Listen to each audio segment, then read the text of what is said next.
দিনের আলো ফুটতেই ঘাটাল মহকুমা জুড়ে বন্যা পরিস্থিতির চিত্রটা ক্রমশ একেবারে প্রকাশ্যে আসছে। চন্দ্রকোনায় বিপদসীমার উপর দিয়ে বইছে শিলাবতী নদীর জল। নদীর জল উপচে জল ঢুকছে গ্রামে, প্লাবিত হওয়ার আশঙ্কা একাধিক গ্রাম। জলে ডুবেছে প্রধানমন্ত্রী গ্রাম সড়ক যোজনার রাস্তা। চন্দ্রকোনার যদুপুরে শিলাবতী নদীর জল উপচে গ্রামে জল ঢুকছে। জলের তলায় বারুনি ঘাট থেকে বৈকুণ্ঠপুর যাবার প্রধানমন্ত্রী গ্রাম সড়ক যোজনার রাস্তা, বিচ্ছিন্ন যোগাযোগ। এছাড়াও চন্দ্রকোনা শ্রীনগর রাজ্য সড়কের পলাশচাবড়ি এলাকায় চাতাল জলমগ্ন। নদীর জল বিপদসীমা পার করায় চন্দ্রকোনার যদুপুরের কয়েকটি জায়গায় বাঁধ ভাঙার আশঙ্কা। অন্যদিকে চন্দ্রকোনার হীরাধরপুরেও বাঁধ ভাঙার আশঙ্কায় গ্রামবাসীরা। নদীর জল উপচে গ্রামে জল ঢুকতে শুরু করায় একদিকে একাধিক গ্রাম প্লাবিত হওয়ার আশঙ্কা, আর অন্যদিকে বিঘের পর বিঘে কৃষি জমি ইতিমধ্যেই জলের তলায়। গত 4 দিন ধরে চলছে এক নাগাড়ে বৃষ্টি। আবহাওয়া পরিবর্তনের কোনো লক্ষণ নেই। দুর্যোগপূর্ণ আবহাওয়া কবে কাটবে সেদিকে তাকিয়ে নদী তীরবর্তী এলাকার বাসিন্দারা। পরিস্থিতির ওপর নজর রাখছে প্রশাসন।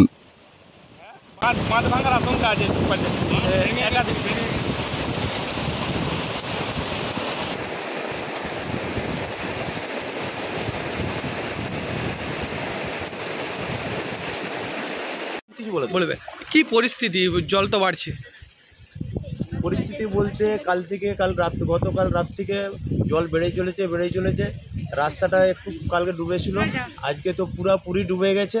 হ্যাঁ, এক হাঁটু কি এক জাং জল, প্লাস 3 জায়গায় কেটে গেছে, অল্প অল্প কেটেছে, সেটা প্রচুর কাটার সম্ভাবনা বেশি।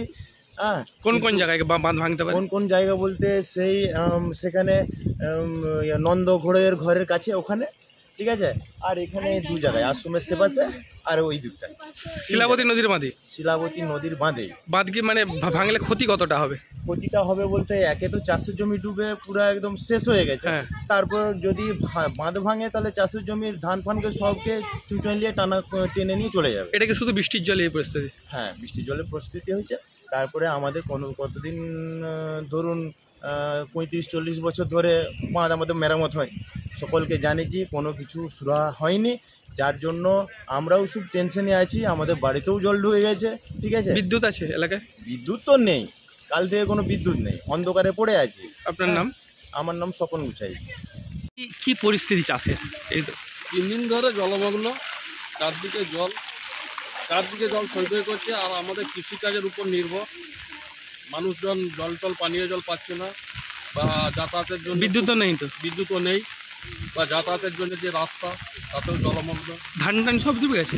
ধান সব ডুবে একেবারে ভর্তি হয়ে গেছে জল। কি মনে করছেন, বন্যার আকার কি ভয়াবহ হবে? সরকারকে আবেদন করব কিছু যেমন ত্রাণের কিছু পাওয়া যায় সরকারের তরফ থেকে। বন্যা কি ভয়াবহ হবে মনে করছেন? ভয়াবহ বলতে বিরাটই ভয়াবহ।